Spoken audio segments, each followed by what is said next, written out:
Buenos días, hermanos, ¿cómo están? Gloria a Dios. Los invito a ponernos de pie y a ponernos en la presencia de Dios para este tema que el Señor nos quiere compartir. Vamos a dejar que el Espíritu Santo actúe en nosotros con poder, con libertad. Vamos a pedirle que toque nuestros corazones para que este mensaje no llegue a nuestros oídos, sino que penetre en nuestra alma, nos cambie la vida, nos impulse a seguir sembrando, a seguir trabajando. Vamos a pedir que las palabras no sean las palabras del Padre Pedro, sino que sean las palabras de Cristo, que les habla a sus apóstoles, a sus amigos, a sus íntimos, y que esas palabras llenen su vida, llenen sus vacíos y les den la fortaleza que necesitan. Ven, Espíritu Santo, y pósate sobre cada uno de nosotros. Úngenos, danos oídos de discípulos para poder escuchar lo que nuestro Señor Jesucristo nos envía. Ven, Espíritu Santo, y apodérate de nuestro ser. Que hoy, Señor, sea un gran día para reiniciar de nuevo, para volver a echar las redes, para volver a empezar. No todo está perdido, hay esperanza, porque tú, Señor, estás con nosotros. Envía a nuestro Espíritu, Señor, que restaure nuestra vida, que restaure nuestras comunidades, que restaure nuestro servicio, que nos fortalezca, que nos anime. Ven, Espíritu Santo, y permítenos escuchar este mensaje. Amén. En el nombre del Padre, del Hijo y del Espíritu Santo. Así como estamos de pie, vamos a escuchar este pasaje. Vayan pues y hagan que todos los pueblos sean mis discípulos. Bautícenlos en el nombre del Padre y del Hijo y del Espíritu Santo. Y enséñenles a cumplir todo lo que yo les he encomendado a ustedes. Yo estoy con ustedes todos los días hasta el fin de la historia. Palabra del Señor. Ahora sí pueden sentarse, hermanos. La renovación carismática católica en el Espíritu Santo al servicio de la iglesia mediante a través de la nueva evangelización. ¿Cómo estás? A través de la nueva evangelización. Es el tema de ahora. La renovación carismática católica al servicio de la iglesia mediante la nueva evangelización. Ya leímos el texto base. Ya leímos la fuente de nuestra misión, que no es una iniciativa personal, sino que es un mandato divino. Vayan y hagan discípulos a todas las personas. ¿A quién les dice Jesús esta palabra? A nosotros. ¿Y quiénes somos nosotros? ¿Somos importantes? ¿Somos sabios? ¿Somos ricos? ¿Somos guapos? La verdad, mis hermanos, es que el Señor, para los que se creen que son importantes, sabios, ricos, guapos, inteligentes, pues la verdad lo voy a decepcionar, porque el Señor agarró a lo peorcito del mundo, agarró a los débiles para confundir a quienes, a los fuertes, agarró a los ignorantes para confundir a los sabios y entendidos.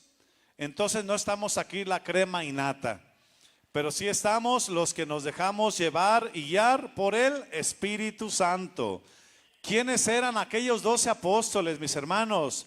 gente sin preparación, sin educación, sin conocimientos, no sabían ni leer ni escribir, les costaba trabajo hablar en público, se ponían nerviosos y sin embargo a ellos el Señor los llamó y los convirtió en un pequeño grupo de testigos de Jesús en Nazaret.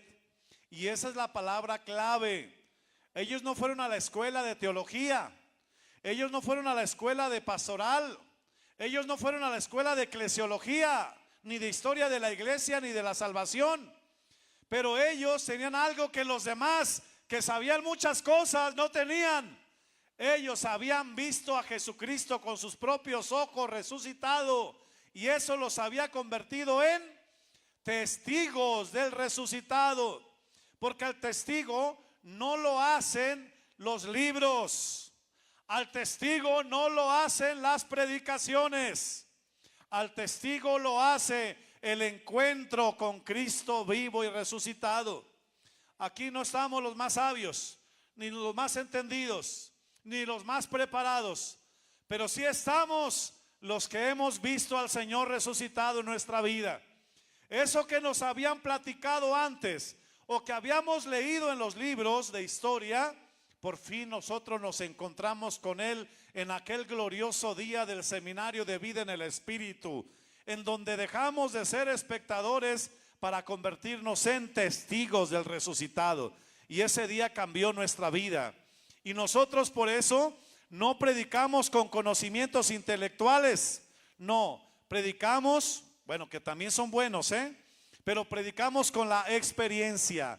Y como dicen allá en el rancho, si digo que la burra es parda, es porque tengo los pelos en la mano. A mí no me lo platicaron, yo lo vi. A ese Cristo que dice el Evangelio yo lo he visto. Y por eso dice el Papa Benedicto XVI que se es cristiano no por un conocimiento, ni por una historia, ni por una tradición, ni por una filosofía. Se es cristiano por el encuentro con una persona que te convierte en testigo del resucitado. Y ese encuentro marca un acontecimiento en tu vida que cambia tu vida radicalmente para siempre. Por eso el testigo no es el que escuchó. Si usted viene aquí a escuchar, usted vino a un lugar equivocado. Aquí no vino usted a escuchar. ¿A qué vino usted aquí? Usted vino a ver. Usted vino a encontrarse con Dios. Usted vino a tener una experiencia con Dios. Para escuchar usted ponga el radio y póngale Radio María a otra estación. Para escuchar usted vaya a cualquier otro lugar. Pero cuando venimos al domingo de servidores, a nuestro retiro mensual, no venimos a escuchar, venimos a ver, venimos a encontrarnos, a tener una experiencia. Y el ver entonces nos convierte en testigos del resucitado. Y por eso hoy lo que el mundo necesita ver, mis hermanos, es testigos, maestros. Ya vemos muchos, ya lo decía el Papa Pablo VI.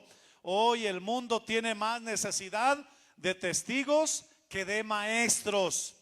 Por eso, si tú no puedes comprobar con tus obras lo que dices con tus palabras, es mejor que te calles, porque tus palabras no tienen fuerza, tus palabras no tienen valor. Por eso necesitas ser íntegro, coherente con tu vida. Hoy la gente necesita ver testigos. La tarea en aquellos apóstoles misioneros era inmensa. Estaba más allá que sus posibilidades. Sin embargo, les garantizaba la tranquilidad las palabras de Jesús en ese evangelio que escuchamos, Mateo 28:20. No tengan miedo. ¿Por qué? Porque yo voy a estar con ustedes todos los días hasta el fin del mundo. Y eso, mis hermanos, es muy importante para nosotros, porque no solamente se los dijo a los apóstoles. Ya les he platicado algo de mi vocación, que cuando yo me iba a ordenar sacerdote, me llegó un miedo, un temor. Y si fallo, y si no sirvo, y si no es mi vocación, y si me arrepiento, porque ya entrando ya no te puedes echar para atrás. Es como que el que se avienta en un paracaídas, Ya cuando va en el aire, no, pues no, mejor ya no, mejor me quiero. No, ya no hay vuelta de hoja. Así también el que se convierte en testigo ya no puede regresarse. Pero yo empecé a revisar en la historia de la salvación a todas las personas que Dios había llamado para una misión. Y hay una muletilla o algo que se repite muy seguido en la Biblia, en la palabra de Dios, a todas las personas que el Señor ha llamado. Y es esa palabra: no tengas miedo, yo estaré contigo. Chéquenle, se lo dice a Abraham, se lo dice a Isaac, a Jacob, se lo dice a Moisés, se lo dice a Josué, se lo dice a David, a Gedeón, a Saúl, a Jeremías, a Isaías, a Ezequiel, a los apóstoles, y nos dice a nosotros: no tengas miedo, esta misión no es tuya, es mía. Tú me vas a ayudar a mí a evangelizar. Por eso el Señor está con nosotros, no nos ha abandonado. Por eso, a través de la nueva evangelización, ¿han escuchado ustedes hablar algo de la nueva evangelización? ¿Sí han escuchado algo? Algunos sí, algunos otros no. ¿Por qué nueva evangelización? Primero, no porque se oponga a lo viejo, sino porque se opone a lo viejo, no a lo diferente. No porque hemos encontrado una nueva forma, no. A pocas personas, hermanos, les interesan las cosas antiguas. Una ocasión, dando un tema a los papás y padrinos de primera comunión y confirmación, empecé a hablar del misterio de la redención. Estaba empezando a hablar cuando una persona levantó la mano y me preguntó: ¿cuándo sucedió eso, padre? Yo le dije: hace 2000 años. Dijo: ¿a quién le importa lo que sucedió hace 2000 años? O sea, no nos importa lo que sucedió la semana pasada. A nadie le importa una noticia en un periódico que sucedió el mes pasado. Nadie le importa, bueno, a muy pocas personas, solo a los coleccionistas les importan las reliquias o las cosas antiguas. Casi todo nos interesa lo nuevo. Por eso el evangelio no es algo viejo, mis hermanos. Jesucristo no es algo viejo, no es una noticia que estamos dando que lo que sucedió hace 2000 años. Ahí yo entendí que la noticia que nosotros predicamos es una noticia actual y que tiene resonancia en nuestra vida, que tiene repercusiones en tu vida hoy, para lo que haces en tu vida, no lo que sucedió hace 2000 años. Sí, es un Cristo histórico, pero también es un Cristo de la fe que ahora se hace parte de nuestra vida.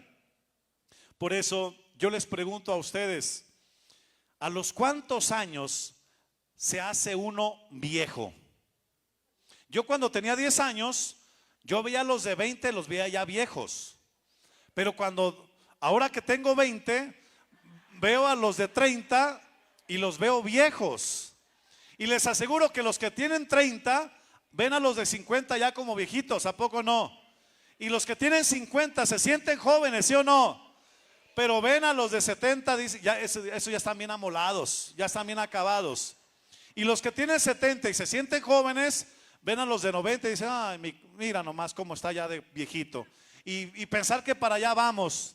Yo les pregunto: ¿a los cuántos años se hace uno viejo? ¿O a los cuántos años? ¿No me van a responder o sí? No hay una fecha. Yo creo que se hace uno viejo cuando deja de sonreír. Se hace uno viejo cuando deja de amar. Se hace uno viejo cuando deja de luchar. Se hace uno viejo cuando deja de soñar. Se hace uno viejo cuando deja de salir. Se hace uno viejo cuando se vuelve uno amargado, frustrado, encerrado,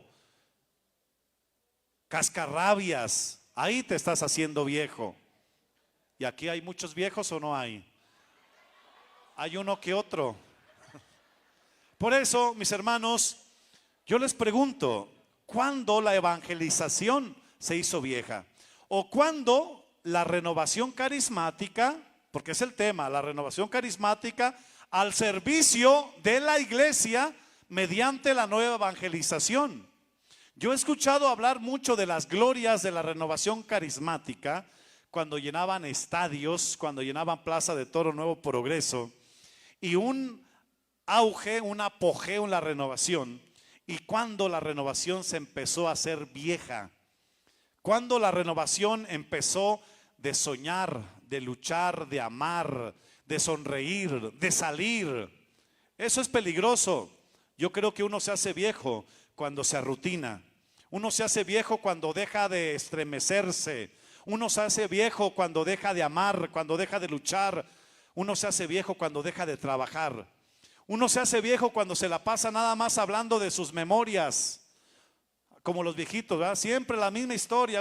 Que mi compadre y yo una vez fuimos. Oye, papá, pero ya platicaste esa historia como sabe cuántas veces. Así son los viejitos, platican de lo de antiguo porque ya no tienen cosas nuevas que platicar. Pero a ver, la renovación carismática, ¿creen que no tenemos cosas nuevas que platicar ahora? Tenemos muchas cosas nuevas que platicar, pero corremos el riesgo también de volvernos una renovación vieja. Una renovación que tiene todo menos renovada. Una renovación que tiene todo pero menos carismática. Porque perdió los carismas. Sí los tiene, pero están todos llenos de telarañas. Porque ya no los practicas, ya no los ejerces, ya no los pones al servicio de los demás. Por eso ese término de la nueva evangelización, ya introducido desde el Papa Pablo VI, que nos decía que la iglesia existe para evangelizar, y si no existe para evangelizar, entonces no sirve para nada. La renovación carismática existe también para evangelizar, porque la renovación carismática vino a ser una respuesta activa, actual, para hace 58 años. Las personas que necesitaban después del Concilio Vaticano II, necesitaban una respuesta actual de la iglesia a las nuevas interrogantes, porque la iglesia se había distanciado del mundo previo al Concilio Vaticano II. El mundo iba por un lado y la iglesia iba por otro lado. La iglesia necesitaba encontrar esa manera de entablar ese diálogo con la humanidad, y la renovación le ayudó a la iglesia en ese tiempo. Por eso el Papa Juan Pablo II nos preguntaba, ¿cómo podremos transmitir esa nueva noticia a todos? No nada más a los que vienen a misa, sino transmitir esa noticia a todos. Y por eso el Papa Juan Pablo II la llamaba no una nueva evangelización, que significa, bueno, lo que no significa es un nuevo evangelio. No, porque el evangelio es el mismo. Jesucristo es el mismo ayer, hoy y siempre y por los siglos. Dice la carta a los Hebreos en el capítulo 13, versículo 8. Lo nuevo no significa denunciar al pasado, como si los que estaban hace 100 años no hubieran hecho bien su trabajo. No estamos denunciando el pasado, ni tampoco estamos renunciando a la misión practicada hasta hoy. Tampoco no son nuevos contenidos, ni tampoco tenemos nuevos evangelios, no, sino un impulso interno abierto a la gracia del Espíritu Santo, que constituye la fuerza de la ley nueva del evangelio y que renueva siempre a la iglesia. Por eso, esa nueva evangelización es nueva en sus métodos. Eso sí es muy importante que se lo aprendan. Nueva en sus métodos, nueva en su ardor y nueva en sus expresiones. Nueva en sus métodos, nueva en su ardor y nueva en sus expresiones. El Papa Francisco, que de feliz memoria, nos recordaba que quería una iglesia en salida, no una iglesia encerrada. Haciéndome portavoz y eco de sus palabras, también yo les digo, mis hermanos, quiero una renovación que salga, no importa que se ensucie, no importa que la persigan, pero no una renovación carismática de Guadalajara encerrada en Casa Cornelio, mirándose al espejo y diciéndose, ay, qué bonita estoy, cuánto me quiero, qué importante soy. No, una renovación carismática que vaya a las periferias existenciales, que vaya en busca de esas ovejas perdidas, no una renovación encerrada en sí misma. Pero ojo, esta renovación en salida o esta iglesia en salida no significa una salida en estampida. Vamos todos, cada quien por su lado. No, es una salida en orden. Se opone a que estar encerrada, pero no se opone no se opone al orden. Tiene que ser una salida ordenada, respetando estructuras, respetando lo que ya hemos construido en 58 años. También el Papa nos recordaba una proclamación de la misericordia, es decir, una iglesia de puertas abiertas. El distintivo del renovado no es su playera de lenjes. El distintivo del renovado no es un mandil amarillo de orden. El distintivo del renovado no es una cruz, ni es un escudo. El distintivo del renovado es el amor y la misericordia hacia los demás, que se manifiesta en hechos concretos de ternura, de comprensión, de escucha. Por eso ese es nuestro distintivo. La mayor carta de presentación o la mejor carta de presentación del carismático son ustedes. Pero cuando son auténticos cristianos, no cuando son incoherentes, porque entonces hasta nos da vergüenza. No digan que son de la renovación porque nos están quemando. Pero cuando ustedes viven de acuerdo a los criterios evangélicos, todos nos paramos el cuello y decimos: ese es mi hermano renovado, ese es mi hermano carismático, esa es mi mejor carta de presentación. Nosotros no ocupamos stand, no ocupamos publicidad. Ustedes son la publicidad de la iglesia, ustedes son la publicidad de Cristo y ustedes son la publicidad de la renovación carismática, con su vida íntegra, empapada de amor y de misericordia con los demás. Finalmente el Papa Francisco nos dice una actitud de servicio, que no busquen privilegios. Hay veces que la renovación carismática o el seguimiento de Cristo o el camino de Cristo se convierte en una carrera de privilegios, en una carrera que tienes que vencer obstáculos para llegar al grado más alto, al privilegio más alto. A mí no me gusta y les he pedido en la renovación carismática que dejen de llamar cargos a los puestos que tenemos. No son cargos, ni son puestos, ni son huesos. Son servicios que el Señor te está confiando por un tiempo determinado.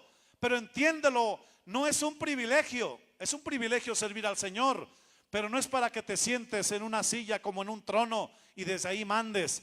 Eres servidor de tus hermanos, como coordinador local o como coordinador de ministerio. Eres servidor de quienes te rodean. No es para que mandes, no es para que te sirvan. Cristo ha venido a servir y a dar su vida, y eso nos enseña a nosotros. Por eso la nueva evangelización quiere decir una respuesta adecuada a los signos de los tiempos, a las necesidades de los hombres y de los pueblos de hoy, a los nuevos escenarios. Y esa respuesta, mis hermanos, fue la renovación carismática. Hace 58 años, cuando inició en aquella efusión del Espíritu Santo en Estados Unidos, desde ahí se empezó a extender hasta llegar a todos los continentes del mundo. La renovación carismática fue una respuesta actualizada para la gente de ese tiempo. Pero ojo con esto, queridas hermanas y hermanos, la renovación carismática no puede dejar de ser una respuesta de Cristo para la humanidad actual. La renovación carismática tiene que responder con fuerza y con claridad a los nuevos desafíos del mundo actual.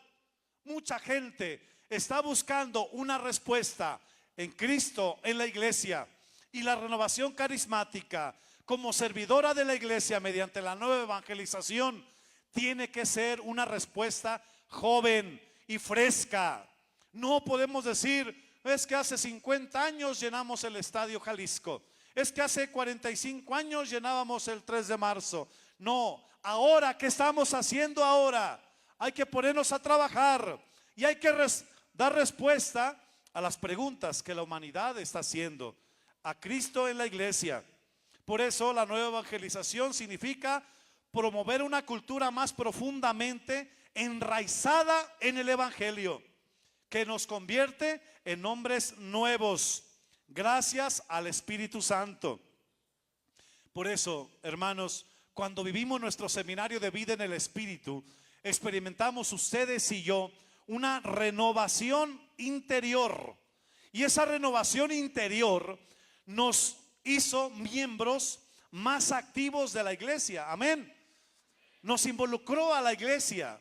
Para aquellos que dicen que la renovación carismática te aparta de la iglesia, nosotros decimos que la renovación carismática nos abre los ojos y nos ayuda a asumir nuestro compromiso dentro de la iglesia, a ser cristianos protagonistas en la nueva evangelización. Muchos de nosotros prestamos servicios dentro de nuestras parroquias, en los distintos apostolados, ministerios, grupos o pastorales. Ahí estamos insertos en nuestra comunidad. No somos carismáticos aislados o carismáticos encerrados en una burbuja. Somos carismáticos renovados que pertenecemos a una comunidad en la cual servimos a Cristo, insertados en ella. Porque evangelizar es tener el fuego de Dios dentro y encenderlo con valor en el mundo. Aunque apareciera que muchos se están apagando, muchos está una mechita ahí que aún humea. Necesitamos que ese fuego vuelva a arder con pasión en nuestros corazones, porque solamente cuando hay fuego, fíjense, el fuego, si el fuego es grande, el viento lo extiende. Si el fuego es pequeño, el viento lo apaga. Si tu fuego es grande, se va a extender. Pero si es pequeño, el viento lo va a apagar. Te estás apagando, hermano. Vuelve a encenderlo, vuelve a arder. Pide al Espíritu Santo que vuelva a incendiar en tu corazón ese fuego de Pentecostés y esa nueva primavera. Porque si no, no vas a cambiar a nadie. Ni siquiera tú vas a cambiar. Necesitas un fuego nuevo. Dios es quien actúa en la iglesia. Él es el que hace encender nuestros corazones. Por eso lo fundamental para poder evangelizar es contar con personas que se han encontrado con Jesucristo. Lo importante es que en la renovación tengamos personas que se han encontrado con Jesucristo, que sean testigos. Lo demás es más fácil, que se pongan a estudiar, que se pongan a leer. Eso ya viene como consecuencia. Si ya te encontraste con Cristo, será muy fácil que te integres en una comunidad. Pero si no te has encontrado con Cristo, vas a andar sembrando cizaña en tus comunidades. Vas a andar inventando cosas raras en tus comunidades. Vas a andar creando división en tus comunidades. Porque sabes mucho, pero te hace falta encontrarte con el resucitado. Has leído muchos libros y tienes mucha experiencia, quizás 50 años, pero no te has encontrado con el resucitado. Primero encuéntrate con Él. Después será más fácil integrarte en la comunidad, ser dócil, ser obediente, ser humilde. Porque desgraciadamente la iglesia se ha llenado de gente que conoce mucho, pero que ama poco, que entiende poco de ese seguimiento de Cristo que implica la comunidad. El Papa Francisco lo describe en la Evangelii Gaudium número 1. La alegría del Evangelio llena el corazón y la vida entera de los que se encuentran con Jesús. Eso es lo que nosotros predicamos, porque esa alegría del Evangelio un día llenó nuestras vidas. Cuando pensábamos que ya nuestra vida no tenía arreglo, cuando pensábamos que ya nuestra vida no tenía sentido, cuando pensábamos que no éramos importantes para nadie, un día el Señor bajó del cielo y nos hizo ver la belleza y la bondad que había en nuestro interior. Y ese día llenó de alegría nuestros corazones. Amén. Ese día volvimos a sonreír. Ese día volvimos a cantar. Y ese día volvimos a danzar. Ese día volvimos a luchar. Porque la alegría del Evangelio llenó nuestros corazones. Nos liberó del pecado, de la tristeza y del vacío interior. Nos libró del aislamiento. Con Jesucristo siempre nace y renace la alegría, dice el Evangelii Gaudium número 3. Ese encuentro personal con Jesucristo para poder ser discípulo misionero es necesario en nuestra vida. San Juan Pablo II decía que esa nueva evangelización debe ser nueva en su ardor, en sus métodos y en su expresión. Nueva en su ardor, nueva en sus métodos y nueva en su expresión. Nueva porque hay nuevos retos, nuevas situaciones en las que sembrar el Evangelio. Se trata de revisar nuestras prácticas pastorales, volviendo a la fuente del Evangelio. Y se trata de llegar a una conversión pastoral en nuestra vida. Hermanos, Cristo es el Evangelio eterno. Cristo no envejece. Dice el Apocalipsis capítulo 14, versículo 6. Cristo es el Evangelio eterno. Cristo es siempre nuevo. Si tú te has envejecido, no es por Cristo, es porque te apartaste de Cristo. Quien se mantiene unido a Cristo, escúchelo bien, quien se mantiene unido a Cristo, se mantiene siempre joven, se mantiene siempre alegre y se mantiene siempre nuevo. Quien se separa de Cristo, se envejece, se arrutina, se pierde, se encierra. Jesucristo es el mismo ayer, hoy y siempre, dice la carta a los Hebreos en el capítulo 13 y versículo 8. Por eso no podemos predicar un evangelio diferente, porque si alguien predicara un evangelio diferente, sea anatema, sea maldito. Se trata, por eso, mis hermanos, de descubrir esa riqueza y esa hermosura que son inagotables.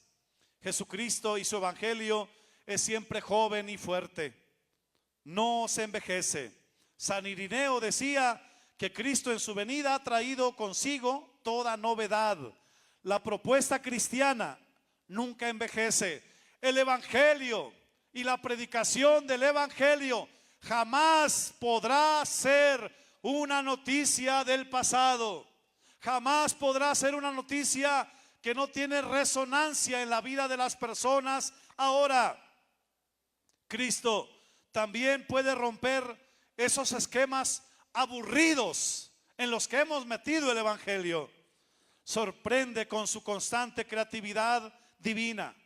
Cada vez que intentamos volver a la fuente y recuperar la frescura original del evangelio, brotan nuevos caminos, nuevos métodos, otras formas de expresión, signos más elocuentes, palabras cargadas de renovado significado para el mundo actual.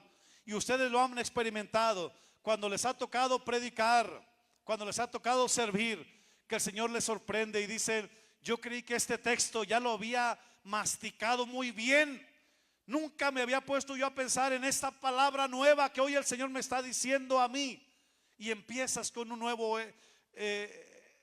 auge en la predicación. Yo tengo miedo de aquellas personas que dicen: oye, ¿te animas a predicar el tema del amor de Dios? Y dicen: claro, ya me lo sé de memoria. Aguas, porque están arrutinadas. No, no se trata. Nosotros no predicamos nada de memoria. Nosotros no predicamos de la cabeza, nosotros predicamos del corazón. Tienes que renovarte también tú, mi hermano. Tienes que encontrar esa novedad en la predicación del evangelio.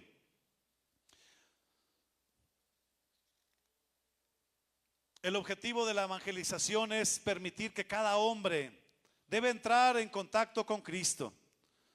Y toda la iglesia debe ser apta para transmitir de manera persuasiva y comprensiva el evangelio. Por eso es nueva evangelización, porque debemos de buscar todos modalidades que correspondan y que den respuesta a las nuevas interrogantes. Por eso podemos decir que la nueva evangelización es nueva, porque es necesaria incluso en los lugares donde ya recibieron el evangelio. En aquellos que ya han sido evangelizados, ya vivieron su seminario de vida en el Espíritu, ya recibieron su formación básica, ya tienen su experiencia de asambleas y de pequeño grupo de oración, pero también ellos necesitan ser evangelizados. ¿Cómo, dónde y a quién y cuándo debemos evangelizar? ¿Dónde debemos evangelizar, hermanos? ¿Ahorita en dónde? ¿Dónde urge más ahorita evangelizar ahorita? ¿Las parroquias, en las familias? No. No. ¿Ahorita dónde urge evangelizar? Ahorita. Ahorita no, ahorita urge evangelizar el que está a un lado tuyo. Ahí urge que lo evangelices. ¿Cuándo? ¿Cuándo hay que evangelizar? Ahorita hay que evangelizar. Ustedes me están evangelizando a mí, aguantándome, escuchándome. Y yo lo estoy evangelizando a ustedes. ¿Cuándo? ¿Dónde? ¿A quién? ¿A quién evangelizar ahorita? ¿A quién hay que evangelizar? El que está a un lado. ¿Cómo? De manera diferente. Algunos le dieron una palmadita en el hombro, otros una sonrisa, otros un codazo, otros un pellizco para despertarlo. Se evangeliza de cada manera. Caminante no hay camino, se hace camino al andar. Cristo es muy bueno para mandarnos a evangelizar, pero se le olvidó decirnos el cómo, porque eso nos lo va a decir cada día. A cada persona se evangeliza de manera diferente. Para que la evangelización sea nueva, se requiere 6, 8. Bueno, son muchas cosas, para que la evangelización sea nueva.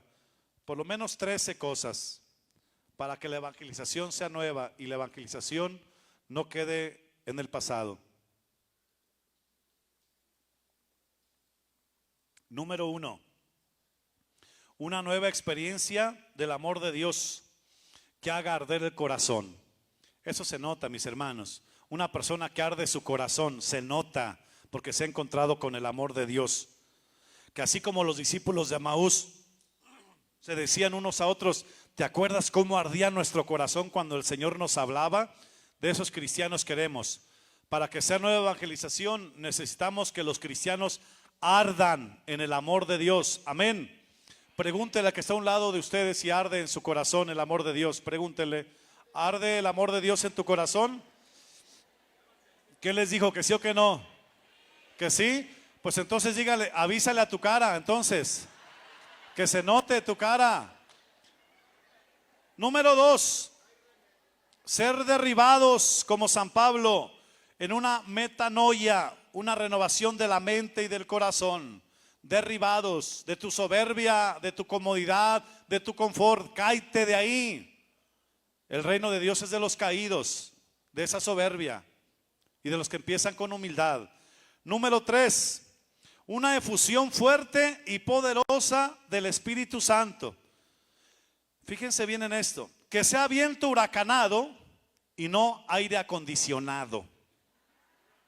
Ahora que es tan familiarizados estamos con los aires acondicionados, queremos un Espíritu Santo que sea viento huracanado y no aire acondicionado, que permita salir y convertir a más de 3,000 con una predicación. Y no con 3,000 predicadores o predicaciones, convertir a uno. San Pedro logró convertir a 3,000 en una predicación. Nosotros se me hace que entre 3,000 no logramos convertir a uno. O con 3,000 predicaciones no logramos convertir a uno. ¿Qué nos está pasando, mis hermanos? Una nueva efusión. Tenemos un año para no convertir 3,000. Pues cada quien póngase el número, 100, 1,000, 10, ¿cuántos? Los que vayan a tu alrededor, velos evangelizando. Número 4, se necesita para la nueva evangelización discernimiento para conocer los nuevos escenarios, saber dónde estamos parados y saber que la secularización se ha apoderado de nuestra gente. Hay un alejamiento de numerosos fieles en una apostasía silenciosa. 10 minutos me quedan, se puede decir mucho en 10 minutos. Una apostasía silenciosa. Pero ese discernimiento también, mis hermanos, nos lleva a descubrir lo que viene de Dios, lo que viene del mundo y lo que viene del diablo. Los aspectos positivos del redescubrimiento de Dios y de lo sagrado, porque hoy se perdió el sentido de lo sagrado. Ya nada es sagrado. Necesitamos saber que las cosas siguen siendo sagradas.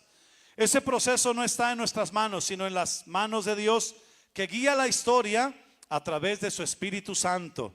Él es el protagonista principal de la nueva evangelización. Él es el que guía los corazones de los misioneros y de los evangelizados.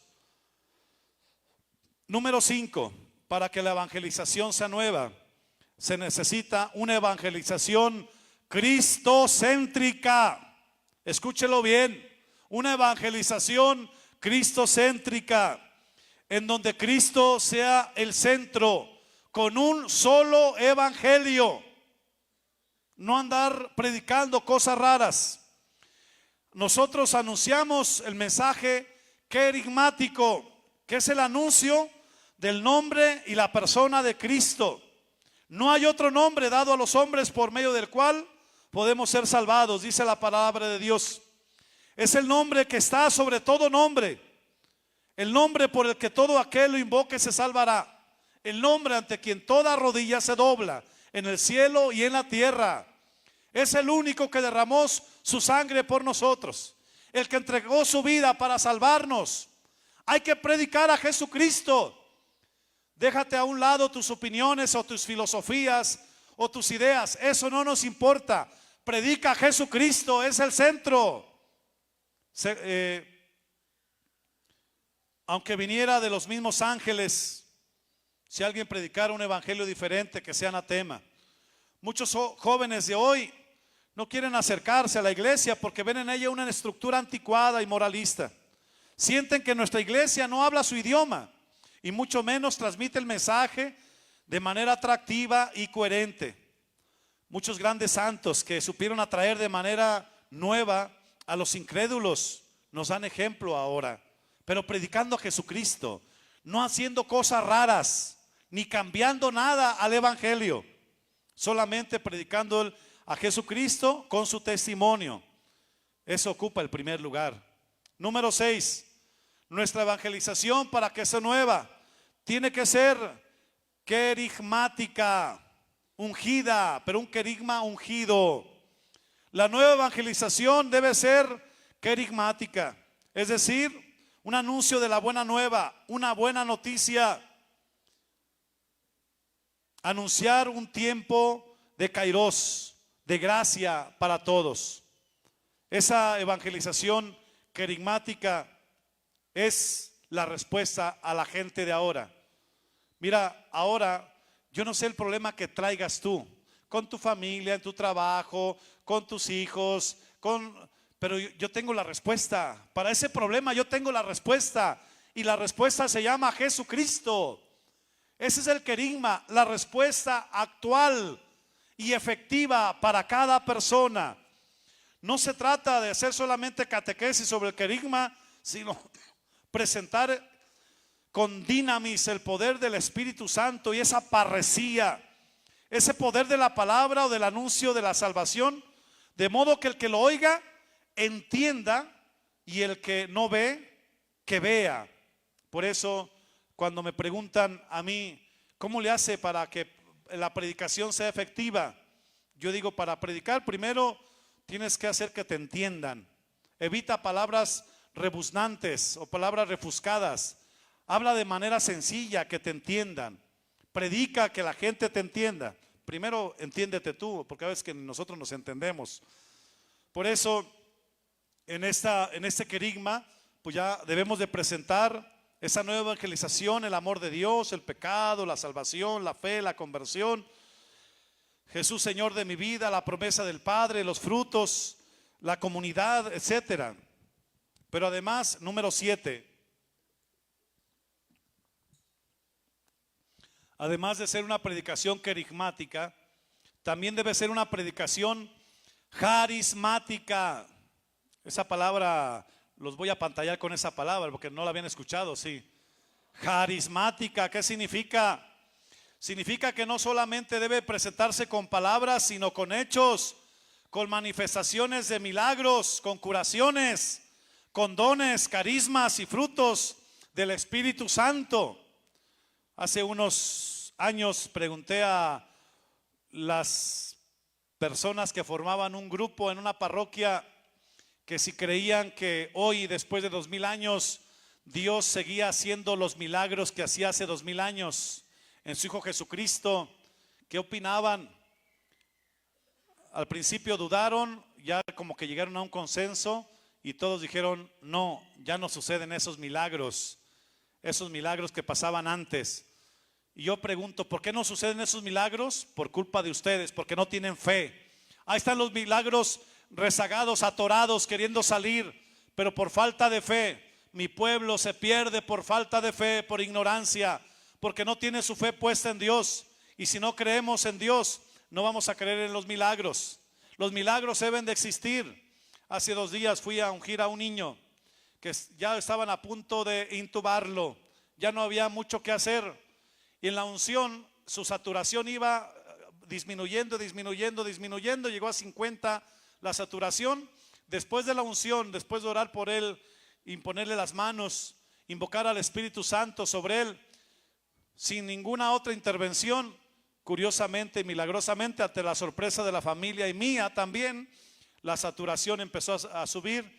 55, 60, 65, 70, 75, llegó a 86 su saturación por esa unción de los enfermos. Los milagros, ¿cómo le llaman a eso? Eso se llama milagros. Eso se llama milagros. Traigo ahí en el carro una carpeta de una señora que vio ahí en la parroquia un seminario de vida, que tenía cáncer. Esa persona me dijo que el Señor la había curado del cáncer. Yo dije, no te creo, trae el expediente de lo que era antes y lo que era ahora. Fue a Estados Unidos, me trajo su expediente que estaba diagnosticado con cáncer, y ahora ya el médico, sin saber cómo, dice que ya no tiene cáncer. La predicación tiene que ser, mis hermanos, también carismática, tiene que haber milagros. Pero si nosotros no creemos en los milagros, ¿quién lo va a creer? ¿O cómo Dios va a intervenir? Cuando Él pregunta, ¿crees que lo puedo hacer? Y si dices que sí, el Señor tiene milagros. Pero a veces hemos dudado de los milagros de Dios. Hemos dudado de los milagros de Dios. En noviembre del año antepasado, en un congreso en Nueva York, orando el obispo don Joseph Españad y un servidor en una hora santa, nos habían hablado de una persona que estaba ahí con cáncer, pero ya tenía esa invasión del cáncer en todo su cuerpo, que se llama metástasis. Esa palabra es muy fuerte, metástasis. Ya cáncer es fuerte, pero metástasis es una palabra más fuerte, pues el cáncer había invadido ya todos sus órganos. Nos pedían que oráramos por esa persona, y nosotros oramos, yo en lo personal, sabiendo que en la metástasis Dios tenía poco que hacer ya, porque ya era una invasión general. A los 2 meses, en enero del año pasado, me hablan, ¿se acuerda de esa persona que tenía ese cáncer ya invadido? Y yo pregunté, ¿sí, ya se murió? Dice, no, ya se alivió. Y también le pedimos que haga su expediente, porque esas noticias deben de ser conocidas. Debe de haber testimonio de lo que Dios está hecho. Dice la palabra de Dios que en el Antiguo Testamento, en el Nuevo Testamento, en los Hechos de los Apóstoles, el Señor confirmaba la predicación de los apóstoles con los milagros que el Señor hacía. Pero esos milagros no han pasado de moda. El poder de Dios no se ha debilitado. Dios sigue actuando con poder y manifestando su gloria en cada uno de nosotros. Pero necesitamos creerlo, que hay curaciones, que hay dones, hay carismas, hay frutos del Espíritu Santo. Y la renovación carismática hace 50 años le dijo a la iglesia que existía el Espíritu Santo y que existían los carismas. Ahora no podemos quedarnos callados. Debemos de predicar que Dios sigue actuando con poder y sigue actuando en curaciones, en sanaciones, en carismas, sobre todo en esas profundas conversiones, que para mi gusto es el milagro más grande que Dios ha hecho. Cuando una persona se convierte, cuando una persona era alcohólico, era drogadicto, era adúltero, era un pecador, y un día se da cuenta que el amor de Dios es más grande que su pecado, y ese día cambia su vida, y ese día sucede un milagro maravilloso. Si no, mis hermanos, si no se están dando esas conversiones, estos signos, esos prodigios, deberíamos de preguntarnos si realmente estamos evangelizando o solamente estamos haciendo propaganda. Cada quien, ahí se los dejo de tarea. Número 8, nuestra evangelización debe ser profética. Se debe de hablar de parte de Dios, no de parte tuya. No nos interesa a nadie, ni a ustedes les interesan mis opiniones, ni a mí las suyas. Me interesa que me prediques a Jesucristo y que me hables de parte de Dios, con autoridad. Créetelo, habla con autoridad, porque eres un mensajero de Dios. Fíjate la grandeza de la responsabilidad que tienes. Eres un mensajero de Dios. Habla con autoridad y habla de parte de Dios. Cuando el Señor dice en los profetas, Si yo te doy un mensaje y no se lo dices, yo te voy a pedir cuentas a ti de su vida. Pero también si dices algo que yo no te dije, entonces también te voy a pedir cuentas de lo que dijiste. Debemos de ser la voz de Dios y ser profetas que anuncian, pero también denuncian las injusticias y los sistemas que oprimen al hombre. Los profetas eran hombres que hablaban de parte de Dios, cuyo mensaje no siempre fue bien recibido. Y ojo con esto, el ser profeta tiene unas letras chiquitas abajo: ser perseguido. El final de los profetas no tuvieron no eran aplaudidos, no eran reconocidos, no tenían prestigio, eran atacados, señalados y perseguidos. Ser profeta incluye persecución. Si a ti te han criticado ahí en tu comunidad, dale la gloria al Señor. Bendita crítica. Si te han perseguido, bendita persecución. Dale la gloria al Señor, porque esa es la suerte que corrieron los profetas. Número 9, una evangelización litúrgica que tiene como centro a Jesucristo, Eucaristía. Él es el centro de la iglesia, como dice el Código de Derecho Canónico y el Catecismo de la Iglesia Católica. El centro de la vida cristiana es la Eucaristía. No se puede entender, renovados, escúcheme bien, no se puede entender a comunidades que dejan su misa para irse a la asamblea de oración. La misa es el centro. La asamblea de oración te prepara para la Eucaristía, o la Eucaristía te prepara para la asamblea de oración, pero no puedes sustituir la Eucaristía con una asamblea de oración. Nos da tanta tristeza cuando se celebran misas atropelladas o misas que les cambian cosas. La misa es instituida por Jesucristo. No necesitamos cambiarle nada. Es hermosa, es bella, porque ahí nos encontramos con Cristo. Número 10, la dimensión social de la nueva evangelización. Necesitamos redescubrir, mis hermanos, el compromiso social y en el servicio al hermano. De nada nos serviría hablar del lenguaje de los ángeles y hacer señales y prodigios si no tenemos amor. Y hay renovados que tienen mucho amor con toda la gente, pero a los que miembros de su comunidad los tratan con la punta del pie. Muy amables con todo mundo, porque son candil de la calle y oscuridad de la casa. La caridad empieza con el que está sentado junto a ti. La caridad empieza con tu coordinador, con tu compañero, con el que comparte tu servicio. Ahí empieza la caridad, el mandamiento nuevo que Jesús nos da. Por eso la primera evangelización en México así empezó, con la caridad. Ustedes recuerdan que cuando los primeros evangelizadores llegaron a nuestra patria, no hablaban el idioma que hablaban nuestros antepasados y no entendían, no se entendían mutuamente. Pero los indígenas le decían a los misioneros españoles: no entiendo lo que me dices, pero veo lo que haces por mí y eso me basta para creer en tu Dios. No entiendo lo que me dices, pero veo lo que haces por mí y eso me basta para creer en tu Dios. Y por eso se daban muchas conversiones, por lo que veían en los misioneros. No les entendían, pero sí veían lo que hacían. Muchos hermanas y hermanos, quizá el único evangelio que lean en toda su vida va a ser el evangelio de tus buenas obras, de tu testimonio. No leerán otro evangelio. Por eso, sé un evangelio hermoso para los demás. Sé un evangelio abierto para quienes te rodean, porque mucha gente no tiene tiempo de leer un libro. El único libro que leerá será el de tu propia vida. Por eso, el no llevar el evangelio de la salvación a los rincones donde el hombre sufre sería traicionar el mensaje de Cristo. La renovación así empezó. La renovación empezó en las periferias, en las orillas, no empezó en los centros. Hoy no podemos encerrarnos, hermanas y hermanos.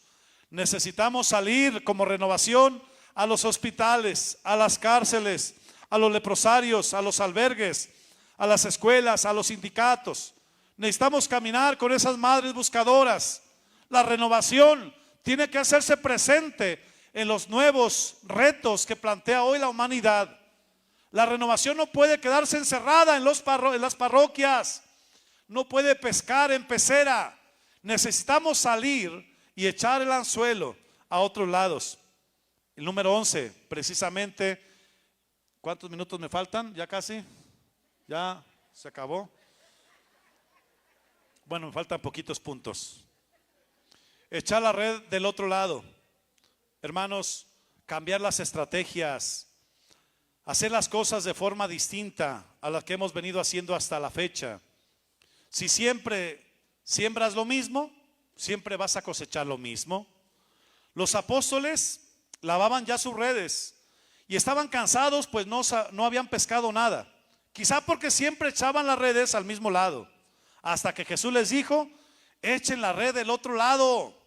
Eso mismo hicieron, obedecieron a la palabra de Dios, y al cambiar la forma, a cambiar su mentalidad, su estrategia para poder pescar confiados en la palabra de Dios, obtuvieron una pesca milagrosa.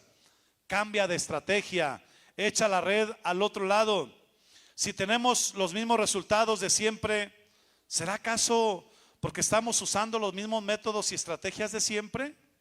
¿No tendríamos como renovación que cambiar de estrategia? ¿Con qué instrumentos se pescan más peces? ¿Con red o con caña de pescar? Obvio, con red, pero hay que saber usarla. Hay que saber echarla del otro lado, del lado donde se encuentran los peces, no del lado donde ya no hay.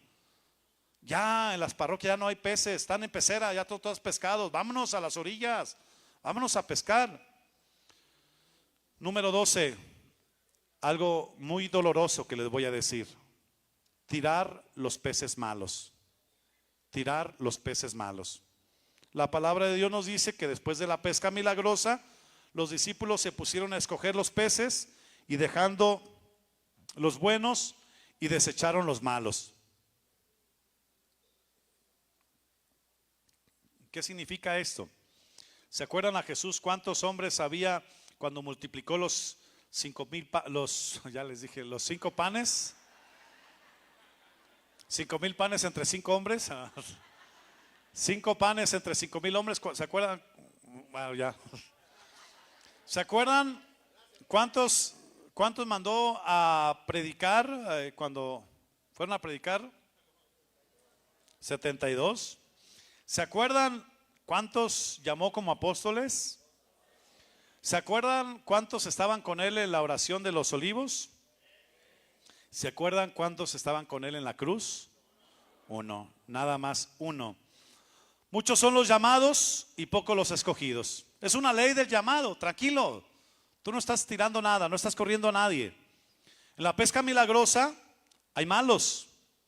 El trigo crece junto con la cizaña. La semilla buena también cae en el camino, entre espinos y entre piedras.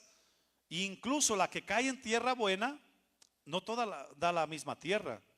Por eso en toda comunidad hay Pedros que niegan a Jesús y que se arrepienten, pero también hay Judas que traicionan y se ahorcan. Hay quienes se quedan dormidos y quienes siguen su maestro hasta los pies de la cruz. Siempre habrá desertores y siempre habrá santos en la iglesia de Cristo, pero el nuevo evangelizador no puede tomar el arado y mirar hacia atrás. Debe llevar su cruz y seguir a Jesús. No tengas miedo por los que se quedaron, por los que se salieron. Cuando yo llegué a una cierta parroquia, sin conocerme, sin decir agua va, agua viene, 5 coordinadores de grupos renunciaron, sin saludarme siquiera, nada más fueron a decir: padre, yo hoy renuncio. A mí me dolía mucho porque detrás de ellos se fueron otras muchas personas.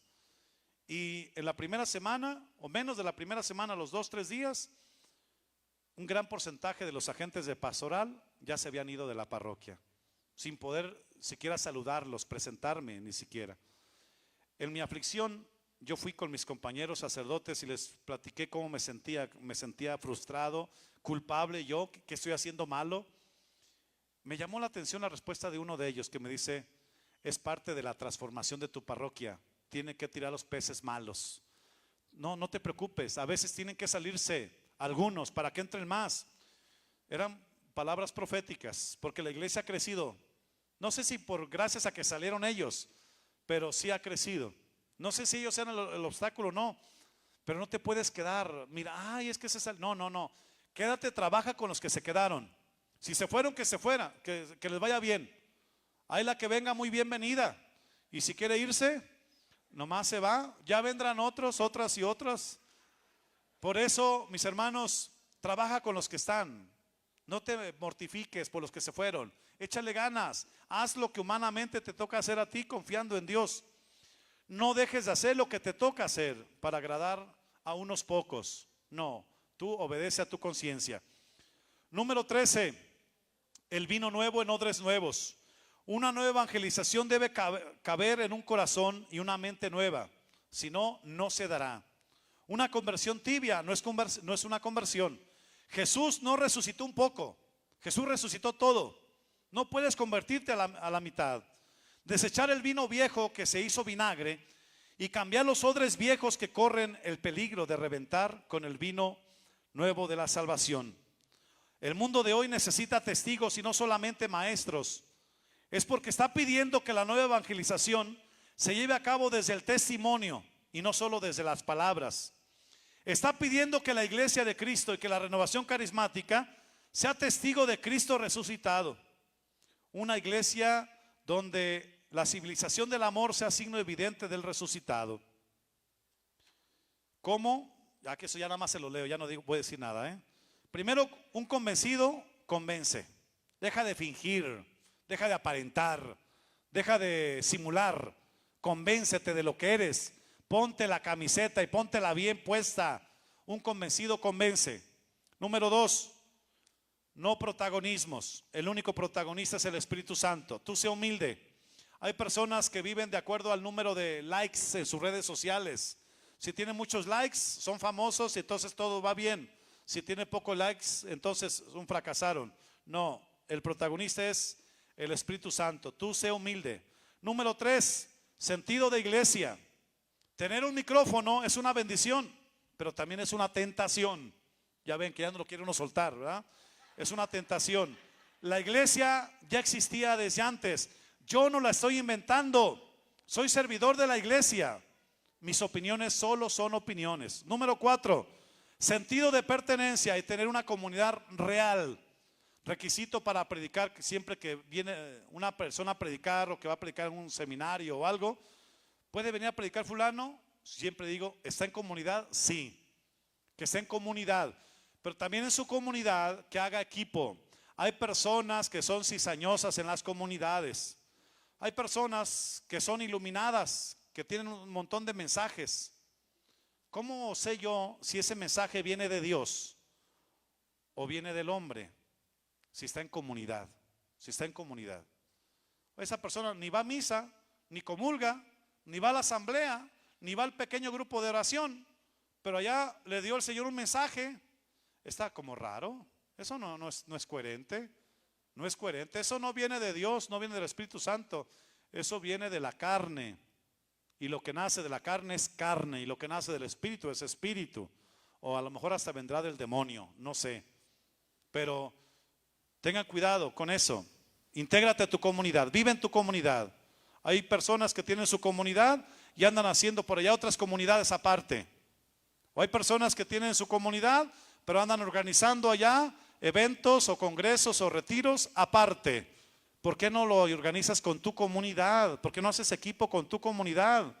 El Papa León XIV, que acaba de tomar ahora el servicio como pastor de la iglesia, nos ha dado un mensaje de unidad. Su lema es unidad. Su escudo es de unidad. Sus primeras palabras son de unidad. La unidad no significa que todos seamos iguales, pero sí trabajar todos para el mismo lado y para el mismo Señor. Si tú en tu comunidad local andas creando división, no estás sirviendo a Cristo, estás sirviendo al diablo, porque Él es el padre de la división y de la mentira. Ojo con esto. Entonces, una comunidad real. Había dicho que ya no iba a decir nada, pero bueno. 5, pon tus talentos a trabajar y busca tu candelabro para brillar. Si no la hiciste en el ministerio de canto y música, pues dedícate a otra cosa, mijo. Ay, no, ponte a barrer los baños o en el orden o en liturgia. Si no la hiciste en los medios de comunicación, si no sabes cómo se prende una computadora, dedícate a otra cosa. Busca tu lugar para brillar, pero siempre pon tus talentos a trabajar. Número 6, empatía, comprensión. Conoce a la persona a la que le estás hablando, que se sienta comprendida, escuchada. Empieza con su necesidad humana. Por ejemplo, Jesús con la samaritana. De lo natural a lo sobrenatural. Y siempre respóndete. Eso es cuando me pregunta, padre, ¿cómo le hace para predicar sus homilías? Yo siempre me pongo de aquel lado y digo, eso que me diría el padre, ¿para qué me serviría a mí ahora? Siempre ponte en la persona. ¿En qué afecta mi vida ese mensaje? Es el secreto de las predicaciones. Eso que estás hablando tú, ¿en qué le afecta a la persona? O sea, ¿en qué le va a servir? Número 7, ir a lo esencial. No andes por las ramas. Mucha gente, hay personas que te vas a encontrar con ellos nada más en el camión. En el camión nada más dile lo esencial, lo importante. Número 8, tengan un lenguaje actual y positivo. Acerca el misterio de Dios al mundo. Adapta el lenguaje. Lo que dice San Pablo, me he hecho todo para todos. No condenes, no señales. Es como el papel del mesero. Una comida que tú no sabes qué es. Oye, ¿qué es este corte? Ah, pues es esto y esto. Y se te hace agua a la boca como te lo está describiendo el mesero.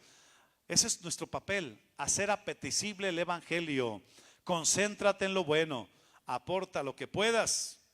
Haz lo que te toca hacer a ti. Y sé agradecido.